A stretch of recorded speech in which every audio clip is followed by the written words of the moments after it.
Assalamualaikum warahmatullahi wabarakatuh. Perkenalkan, saya Fahmat dari kelompok Mustafa Bisri. Saya ditugaskan oleh sekolah untuk membuat laporan observasi tentang dampak pandemi COVID-19 di masyarakat. Saya akan mewawancara sebuah tokoh masyarakat, yaitu Pak Haji Surajia. Langsung saja kita ke rumahnya.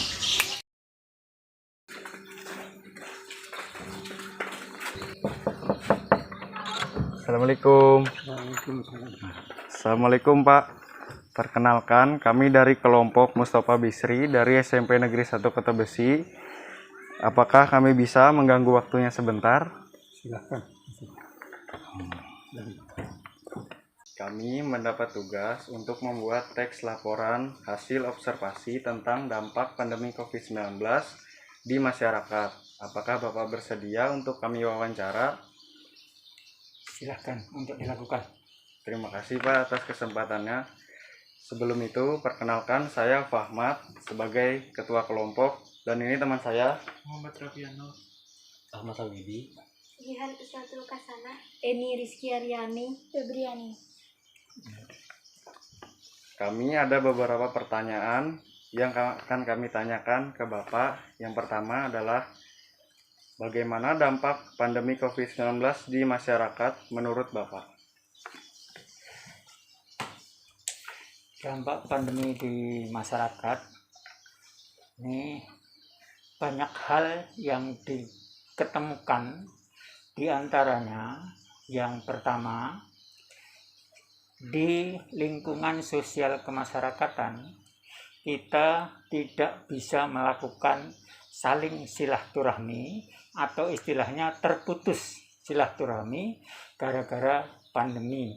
Yang sebelum pandemi kita bisa berinteraksi, selama pandemi kita tidak bisa melakukan. Yang kedua, dampak ekonomi, masyarakat mengalami lumpuh dalam dunia ekonomi atau berusaha, baik yang berdagang, baik yang petani, ataupun yang lainnya. Kemudian yang ketiga, itu di dalam dunia kesehatan, manusia sangat terasa, atau pada umumnya masyarakat kena dampaknya. Pertama, banyak yang sakit gara-gara corona, banyak tenaga medis yang sudah meninggal gara-gara corona. Jadi itu membuat tingkat kesehatan sangat menurun. Itu poin yang kaitannya dengan dampak daripada corona. Pertanyaan selanjutnya akan dibawakan oleh M. Rafiano. apa hikmah dibalik pandemi COVID-19 menurut Bapak? Hikmah dibalik pandemi itu ada beberapa poin. Yang pertama, yaitu yang semula di masa normal dalam satu keluarga kadangkala anak tidak bisa ketemu anaknya. Orang tua tidak bisa memberikan bimbingan terhadap anaknya. Gara-gara corona, kita semua bisa berkumpul karena aturan dari protokol kesehatan.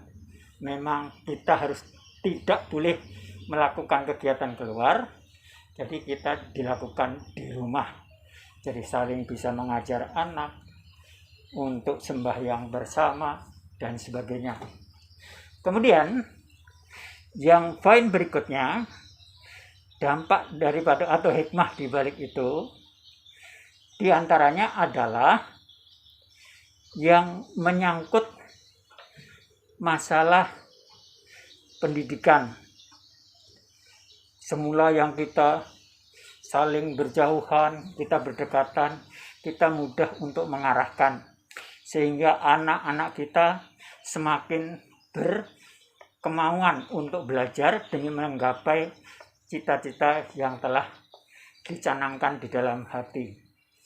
Kemudian poin yang berikutnya, hikmah daripada pandemi ini, kita selalu mendekatkan diri kepada Allah Subhanahu wa Ta'ala, sebagaimana yang dianjurkan yang kaitannya dengan iman dan takwa. Itu poin hikmahnya. Pertanyaan selanjutnya akan dibawakan oleh Ahmad Habibi. Kiat-kiat apakah yang harus dilakukan selama pandemi? Adapun kiat yang perlu dilakukan, itu ada beberapa poin untuk Anda yang masih duduk di bangku sekolah. Yang pertama, kita tidak boleh menyerah. Pengertian menyerah, kita harus walaupun kondisi di rumah, kita harus selalu banyak belajar dan belajar terus.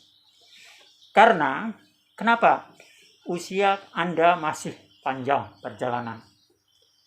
Seperti orang Barat sana mengatakan, long life education, yang artinya bahwa menuntut ilmu itu sepanjang hayat kita masih hidup.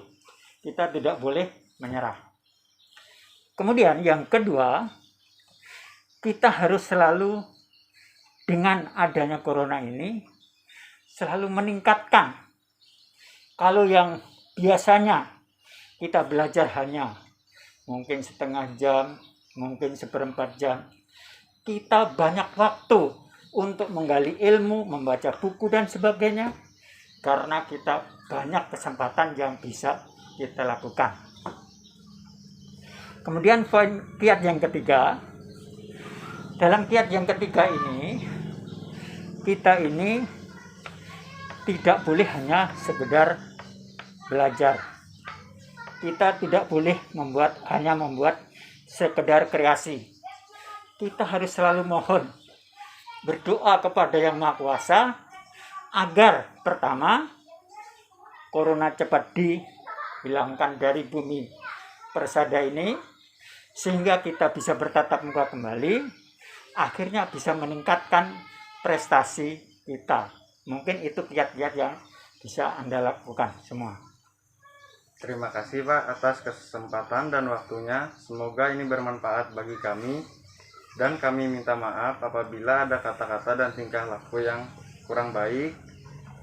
Semoga Bapak selalu diberi kesehatan dan umur panjang.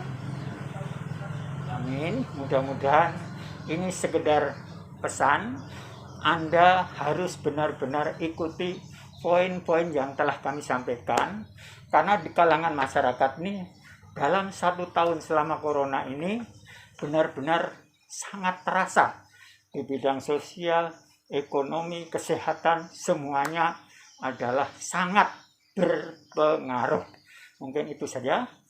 Ya, kami mohon izin pamit pulang dulu Pak. Iya.